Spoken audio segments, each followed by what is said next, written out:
سبحانك اللهم وبحمدك أشهد أن لا إله إلا أنت أستغفرك وأتوب إليك۔ السلام علیکم ورحمۃ اللہ وبرکاتہ۔ اس سے پہلے والی موڈیول میں ہم نے جانا کہ قرآن کے ہم پر کیا حقوق ہیں، اور ہم لوگ جن پر کتاب نازل کی گئی ہے، جن کی طرف کتاب کو بھیجا گیا ہے اور آپ صلی اللہ علیہ وسلم کو پیغام پہنچانے کے لیے بھیجا گیا ہے، اس پر چل کے دکھانے کے لیے بھیجا گیا ہے، تو ہماری کیا ذمہ داری بنتی ہے اس اہل کتاب ہونے کے بعد کہ ہم کس طریقے سے اپنی زندگی کو بسر کریں۔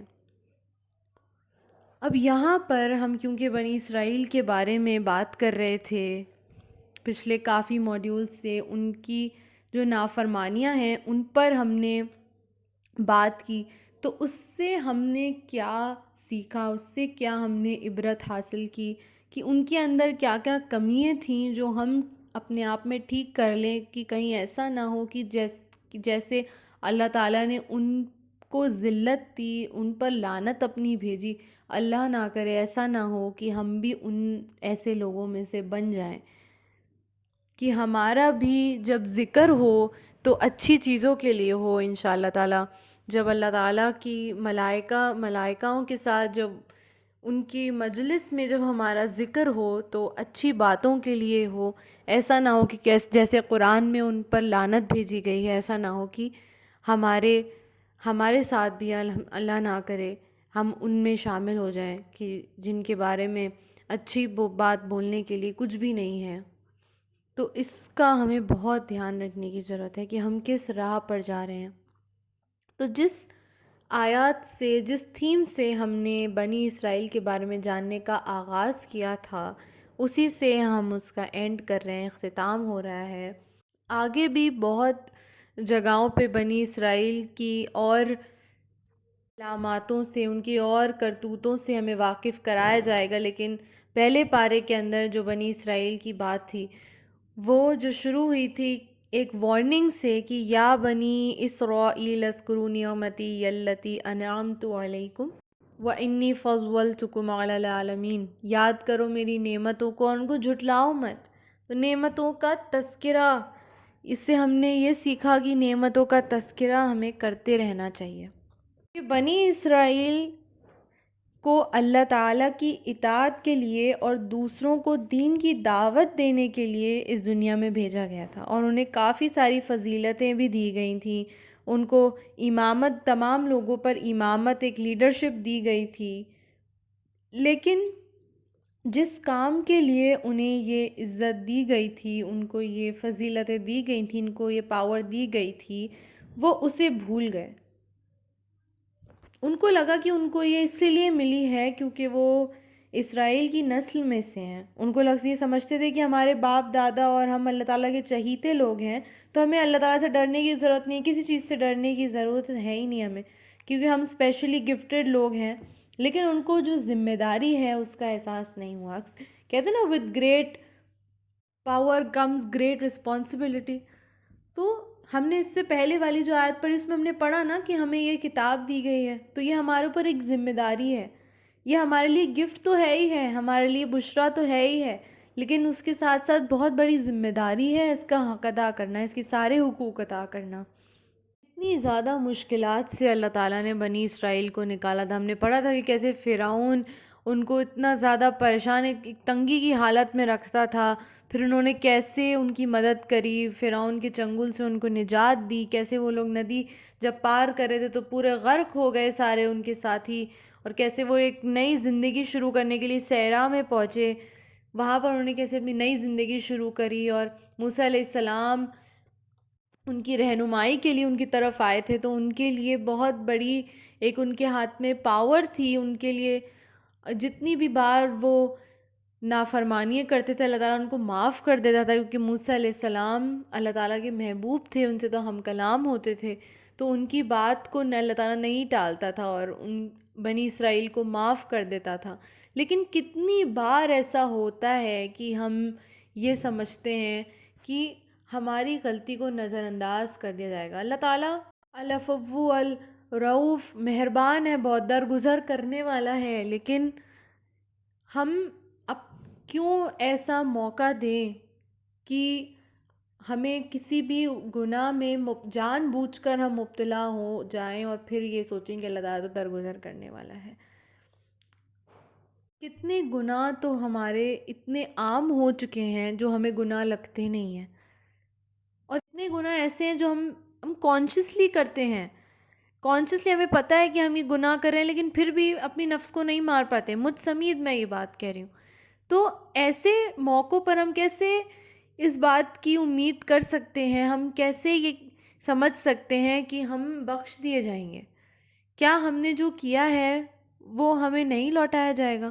اللہ تعالیٰ فرماتا ہے کہ اللہ تعالیٰ عدل کرنے والا ہے، انصاف کرنے والا ہے۔ اور آپ خود سوچیے، جن لوگوں نے، جن کی نیت خالص تھی، جن کی نیت صاف تھی، جن کے عمل پاک تھے، کیا ان کے سامنے ہم کھڑے ہونے کی حیثیت رکھتے ہیں؟ کیا ہمارے اعمال ایسے ہیں؟ کیا ہمارے اعمال نامے میں کتنے گرین ٹکس ہوں گے، کتنے ریڈ ٹکس ہوں، کتنے رانگ کراس ہوں گے، ہمیں اس بات کا اندازہ ہے نہیں۔ لیکن کیا ایسا ہمارا اعمال نامہ ہے کہ ایسے پریزنٹ کیا سکتا ہے، صالحین لوگوں کے سے کمپیئر کیا جا سکتا ہے؟ نہیں ہے ایسا۔ جو ہم سب کانشیسلی گناہ کر رہے ہیں، ہم اس میں بالکل امید کر سکتے ہیں اور اسی کے لیے دعا مانگتے ہیں کہ اللہ تعالیٰ تو درگزر کر دے، تو مہربان ہے، تو رحیم ہے، تو کریم ہے، تو درگزر کر دے۔ لیکن جو کانشیسلی ہم کر رہے ہیں، کیا اس کا عدل ہمیں نہیں ملنے والا ہے؟ اللہ تعالیٰ انصاف کرنے والا ہے، وہ اپنے نیک بندوں کے ساتھ انصاف کرنے والا ہے۔ تو کیا ان کو اور ہمیں ایک پیمانے پہ تولا جا سکتا ہے؟ ایسا نہیں ہوتا ہے۔ تمام چیزیں کریں اور پھر یہ ایکسپیکٹ کریں، میں اپنے آپ کو انکلوڈ کر کے یہ بات آپ سے شیئر کر رہی ہوں کہ ایسا ہی ہوتا ہے کہ ہم تمام گناہ کریں، سب چیزوں میں مبتلا رہیں، اور پھر ہم یہ سمجھیں کہ اللہ تعالیٰ غفور الرحیم ہے، اور پھر دوسرے دن وہی چیز کرنا شروع کر دیں۔ تو ایمان کا مطلب، ایمان کا تقاضا یہ بھی ہے کہ اپنی غلطی کو مان لینا۔ اپنی غلطی کو مان لینے کا مطلب ہے کہ اس پر استغفار کر کے اس کو کبھی لوٹالنا نہیں، استقامت کے ساتھ جمے رہنا۔ تو جو بھی ہمیں یہ ایک بڑا ایک سبق ہے جو ہمیں اس قصے سے معلوم پڑا ہے کہ جو بھی آپ کی نعمتیں ہیں ان کا تذکرہ، ان کو مینشن کرتے رہیں، اللہ تعالیٰ کا شکر ادا کرتے رہیں، اور کسی بھی چیز کو فار گرانٹیڈ نہیں لینا ہے۔ جو کامیابی ہے اس کا منترا ہی یہی ہے، چاہے وہ دنیاوی ہو یا پھر آخرت سے متعلق ہو، کہ جو شکر ادا کرے گا وہ اور پائے گا، اللہ تعالیٰ اس کو اور دے گا۔ جو لالچ میں، حسد میں آگے سے آگے، اپنی حد سے آگے بڑھ کے کچھ چیز کو پانے کی کوشش کرے گا، اس کو کچھ حاصل نہیں ہوگا۔ اس کو صرف وقتی خوشی حاصل ہو تو وہ ممکن ہے، لیکن جو ایک لانگ ٹرم پیس ہے، لانگ ٹرم سکسیس ہے، وہ اس کو کبھی نہیں ملے گی۔ کیونکہ اللہ تعالیٰ نا کبھی کبھی دے کر آزماتا ہے اور کبھی کبھی لے کر آزماتا ہے۔ اس بات کو ہمیشہ آپ نوٹس کیجیے گا کہ آپ کا رویہ کیا ہوتا ہے جب اللہ تعالیٰ آپ کو دیتا ہے، کوئی چیز آپ کو عطا کی جاتی ہے، تو اکثر ہمارا ٹینڈنسی یہی ہوتی ہے کہ اس کو گرانٹیڈ لے لیتے ہیں، اس کے بعد اللہ تعالیٰ کو بھول جاتے ہیں۔ کتنی بار ایسا ہوتا ہے کہ ہمیں کوئی چیز عطا ہوتی ہے، کسی چیز کو مانگنے کے وقت جب ہمیں وہ چیز شدت سے چاہیے ہوتی ہے تو ہم صلاۃ نفل پڑھ رہے ہوتے ہیں، لیکن جب وہ چیز حاصل ہو جاتی ہے تو اس کے بعد کتنی بار ایسا ہوتا ہے کہ آپ پھر سے سجدے میں جھک جاتے ہیں اللہ تعالیٰ کا شکر ادا کرنے کے لیے۔ بہت کم ایسا ہوتا ہے۔ مانگنے کے وقت اللہ تعالیٰ یاد آتا ہے اور ساری عاجزی ہم لوگ اختیار کر لیتے ہیں، لیکن جب وہ چیز عطا ہو جاتی ہے اس کے بعد بھول جاتے ہیں، شکر ادا کرنا بھول ہی جاتے ہیں۔ پھر ہمارا رویہ کیا ہوتا ہے؟ پھر ہمارے اندر ایک گھمنڈ آ جاتا ہے، ایک ناز آ جاتا ہے، ایک نزاکت آ جاتی ہے۔ تو یہاں پر کیا تھا؟ بنی اسرائیل کو دے کر آزمایا گیا تھا کہ اللہ تعالیٰ دیکھنا چاہتا تھا کہ یہ کیا شکر ادا کرتے ہیں، کیا اس کا جو دیا گیا اس کا حق ادا کرتے ہیں۔ ہمارے ساتھ بھی ایسا ہی ہے، جب ہمیں مال حاصل ہوتا ہے، جو لوگ کماتے ہیں، جب ان کو مال حاصل ہوتا ہے اللہ تعالیٰ کے اذن سے ہوا ہے نا عطا، تو دے کر اللہ تعالیٰ آزما رہا ہے کہ اللہ تعالیٰ دیکھنا چاہتے ہیں کہ کیسے اس کو استعمال کرتا ہے، کیسے اس کا جو حقوق ہے، جو یہ شیئر کرنے کا جو حق ہم پر رکھا گیا ہے کہ جو ہمارے پاس مال ہے وہ اس میں ہر ایک الگ الگ شخص کا کیا کیا حقوق ہیں، کیا ہم اس کو ادا کرتے ہیں یا نہیں کرتے ہیں. اور پھر اللہ تعالیٰ لے کر آزماتا ہے. اللہ تعالیٰ دیکھنا چاہتا ہے کہ کون لوگ ہیں جو صبر سے کام لیتے ہیں، کون اس حالت میں بھی میرا شکر ادا کرتے ہیں، اس حالت میں بھی صبر کا جو ایک ٹیسٹ ہے اس کو پاس کرتے ہیں. تو کبھی کبھی اللہ تعالیٰ دے کے آزماتا ہے، کبھی لے کے آزماتا ہے. دونوں وقت آزمائش چلی رہی ہے ہماری. پوری دنیا، جو پوری ہماری زندگی ہے، وہ آزمائش ہی ہے ہماری. آخرت کے دن اس سب کا حساب ہو جائے گا کہ کون اس ٹیسٹ میں پاس ہوا ہے، کون فیل ہوا ہے، کس کا اعمال نامہ میں، جیسے میں نے کہا، گرین ٹکس زیادہ ہیں، کس کے اعمال نامے میں کراسز زیادہ ہیں. وہ سب فیصلہ اس دن ہو جائے گا. اور بنی اسرائیل سے پہلے بھی یہی کہا گیا تھا اور ابھی بھی یہی کہا جا رہا ہے. اور صرف بنی اسرائیل کو خطاب کر کے نہیں، ہم سب سے یہی کہا جا رہا ہے کہ اس دن سے ڈرو. واتقوا یوما لا تجزی نفس عن نفس شیئا ولا يقبل منها عدل ولا تنفعها شفاعۃ ولا هم ينصرون.